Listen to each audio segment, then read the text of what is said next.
زکوٰۃ دینا بہت ضروری ہے. اس کی وجہ یہ ہے کہ ہماری سوسائٹی کے اندر دو قسم کے لوگ ہیں. ایک وہ ہیں جو صاحب استطاعت ہیں اور ایک وہ لوگ ہیں جو سفید پوش لوگ ہیں، غریب لوگ ہیں. ہماری سوسائٹی کے صاحب استطاعت لوگوں کے پاس یہ حق محفوظ ہے کہ وہ اپنے ساتھ ساتھ غریبوں کی بھی مدد کریں. اور میں آپ کو ایک بڑی خوبصورت بات بتاؤں، ہمارا اسلام حضور علیہ الصلوۃ والسلام کے زمانہ مبارک سے جب حضور نے نبوت کا اعلان فرمایا، قرآن پاک نازل ہونا شروع ہوا، اللہ تبارک و تعالیٰ نے نماز کا حکم دیا، زکوٰۃ کا حکم دیا. اگر آپ دیکھیں زکوٰۃ کیا ہے، زکوٰۃ غریب لوگوں کی مدد کرنا ہے. ہمارا اسلام اتنا خوبصورت مذہب ہے، ہزاروں سال پہلے ہمارا اسلام غریبوں کا سوچ رہا تھا. جب ہم آج کے طرز کو دیکھتے ہیں، ہم آج کا قانون پڑھتے ہیں، ہم آج کے ممالک کو دیکھتے ہیں، اگر میں آپ سے بات کروں 18th امینڈمنٹ کی، تو امریکہ کے اندر، یورپ کے اندر، یو کے اندر، ان تمام ممالک کے اندر یہ کانسیپٹ ہی نہیں تھا کہ غریبوں کی بھی مدد کرنی ہے. 18ویں صدی کے آخر کے اندر انہوں نے اس چیز کے اوپر کلام کرنا شروع کیا کہ ہماری سوسائٹی کے اندر غریب لوگ بھی ہیں، تو امیر بندہ جو ہے وہ اپنے کمائی میں سے ایک پورشن غریب کو بھی دے. آج وہ ممالک اس چیز کو ریکگنائز کر رہے ہیں، مگر ہمارا دین، ہمارا اسلام کتنا خوبصورت ہے. ہزاروں سال پہلے ہمارے اسلام نے اس رشتے کو بھی اجاگر کیا. ہمارے اسلام نے اس چیز کو دیکھا کہ وہ غریب ہے یا امیر ہے، وہ مسلمان ہے اور وہ قوم کا حصہ ہے، اس کا حق ہے کہ امیر لوگ اس کی مدد کریں، صاحب استطاعت لوگ اس کی مدد کریں. اور پھر اللہ تبارک و تعالیٰ نے اس کے اوپر جو حکم جاری فرمائے وہ بھی سخت جاری فرمائے کہ تم زکوٰۃ نہ دو، مال برباد ہو جائے گا. قوم زکوٰۃ نہ دے، پوری قوم کے اوپر قحط مبتلا ہو جائے گا.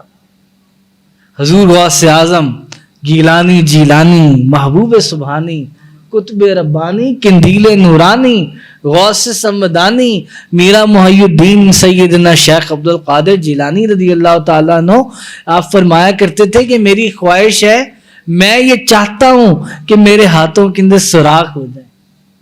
حضور غوث اعظم ولیوں کے بادشاہ، آپ فرماتے تھے کہ میں یہ چاہتا ہوں کہ میرے ہاتھوں کے اندر سوراخ ہو جائیں، جو چیز میرے ہاتھوں میں آئے وہ میرے ہاتھوں سے نکل کر آگے مخلوق خدا تک چلی جائے.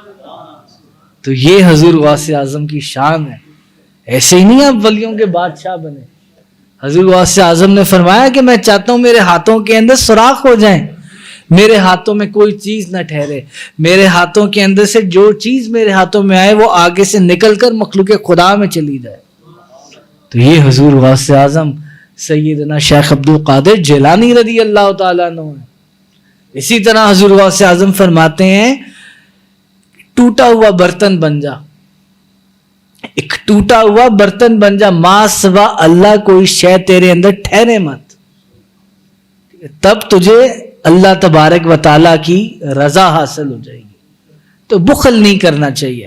اللہ تبارک و تعالیٰ قرآن پاک کے اندر ارشاد فرماتا ہے وَلَا يَحْسَبَنَّ الَّذِينَ يَبْخَلُونَ بِمَا آتَاهُمُ اللَّهُ مِنْ فَضْلِهِ هُوَ خَيْرٌ لَهُمْ، اور جو بخل کرتے ہیں اس چیز میں جو اللہ نے انہیں اپنے فضل سے دی، ہرگز اسے اپنے لیے اچھا نہ سمجھیں بلکہ وہ ان کے لیے برا ہے. ان قریب وہ جس میں بخل کیا تھا قیامت کے دن ان کے گلے کا توق ہوگا، اور اللہ ہی وارث ہے آسمانوں اور زمینوں کا، اور اللہ تمہارے کاموں سے خبردار ہے. وَلَا يَحْسَبَنَّ الَّذِينَ يَبْخَلُونَ بِمَا آتَاهُمُ اللَّهُ مِنْ فَضْلِهِ هُوَ خَيْرٌ لَهُمْ بَلْ هُوَ شَرٌّ لَهُمْ سَيُطَوَّقُونَ مَا بَخِلُوا بِهِ يَوْمَ الْقِيَامَةِ وَلِلَّهِ مِيرَاثُ السَّمَاوَاتِ وَالْأَرْضِ وَاللَّهُ بِمَا تَعْمَلُونَ خَبِيرٌ. تو اللہ تبارک و تعالیٰ کیا فرما رہا ہے؟ جو لوگ بخل کرتے ہیں اس چیز میں، بھئی اللہ تبارک و تعالیٰ نے آپ کو چیز عطا فرمائی ہے، اس کا فضل ہے، آپ اللہ کا شکر ادا کریں اور اللہ کا فضل ہے کہ آپ کو وہ چیز عطا کی گئی ہے. قارون نے کیا کیا تھا؟ اللہ تبارک و تعالیٰ نے جب قارون کو کہا کہ میں نے تجھے اتنا مال دیا ہے، اس مال میں سے آگے لوگوں کو دے، یہ تو میرا فضل ہوا ہے. تو قارون نے آگے کیا کہا؟ اس نے کہا تیرا فضل، یہ تو میری محنت ہے. قارون نے گستاخی بھی کی اور اس نے انکار بھی کیا. اللہ تبارک و تعالیٰ نے قرآن پاک کے اندر ہی قارون کا ذکر بھی بڑے واضح انداز کے اندر اللہ تبارک و تعالیٰ نے فرمایا. حضرت سیدنا موسیٰ علیہ السلام کے زمانے میں یہ شخص قارون موجود تھا اور یہ آپ کے چچا کا بیٹا تھا. تو اس کے پاس مال و دولت کی بڑی فراوانی تھی. اس کے پاس جو دولت تھی، جو خزانے تھے، ایک پوری جماعت قائم تھی جو صرف اس کے خزانوں کی چابیوں کی دیکھ بھال کیا کرتی تھی. اتنا خزانہ قارون کے پاس تھا، پوری جماعت قائم تھی جو صرف اس کے خزانوں کی چابیوں کی دیکھ بھال کرتی تھی، ان کو سنبھال کے رکھا کرتی تھی. سورۃ القصص کے اندر اللہ تبارک و تعالیٰ یہ واقعہ ارشاد فرماتا ہے وَآتَيْنَاهُ مِنَ الْكُنُوزِ مَا إِنَّ مَفَاتِحَهُ لَتَنُوءُ بِالْعُصْبَةِ أُولِي الْقُوَّةِ، اور ہم نے اس کو اتنے خزانے دیے جن کی کنجیاں ایک زور آور جماعت پر بھاری تھی. پوری جماعت تھی جو قارون کے خزانوں کی صرف چابیوں کو سنبھالا کرتی تھی. اتنا مالدار شخص تھا وہ. تو پھر آگے وَأَحْسِن كَمَا أَحْسَنَ اللَّهُ إِلَيْكَ، نیکی کر جیسا کہ اللہ نے تجھ پر احسان کیا ہے.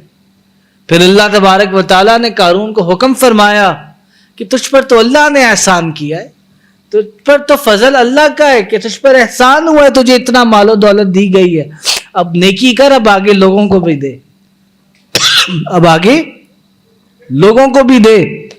یعنی اللہ تبارک و تعالیٰ نے یہ بات سمجھائی کہ مال و دولت سے جو تو اتنا سرفراز ہوا ہے، یہ تو میرا احسان ہے، یہ تو میرا احسان ہے جو میں نے تمہیں دولت دی ہے. تو گھمنڈ کس چیز کا ہے؟ عاجزی کر، تکبر مت کر اور آگے لوگوں کو دے.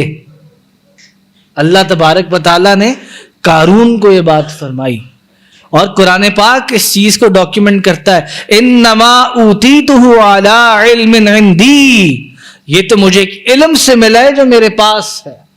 قارون نے آگے سے یہ جواب دیا جب اللہ تبارک و تعالیٰ نے کہا میں نے تجھے بڑا مال دیا ہے، میں نے تجھ پہ احسان کیا ہے، اب نیکی کر، اب آگے لوگوں کو دے اس میں سے. اس نے کہا نہیں، احسان نہیں ہے، یہ میرا علم ہے، یہ میری محنت ہے، میں نے اپنے علم کی بدولت، اپنے سکلز کی بدولت میں نے یہ مال و دولت اکٹھا کیا ہے، میں کیوں دوں؟ یہ تیرا احسان نہیں ہے، یہ میری محنت ہے، میں نے اپنی محنت سے مال کو اکٹھا کیا ہے. تو میں اس چیز کا جواز نہیں ہوں کہ میں آگے غریبوں کے اندر اس مال کو دوں. فَخَسَفْنَا بِهِ وَبِدَارِهِ الْأَرْضَ، پس ہم نے اس کو اور اس کے گھر کو زمین میں دھسا دیا.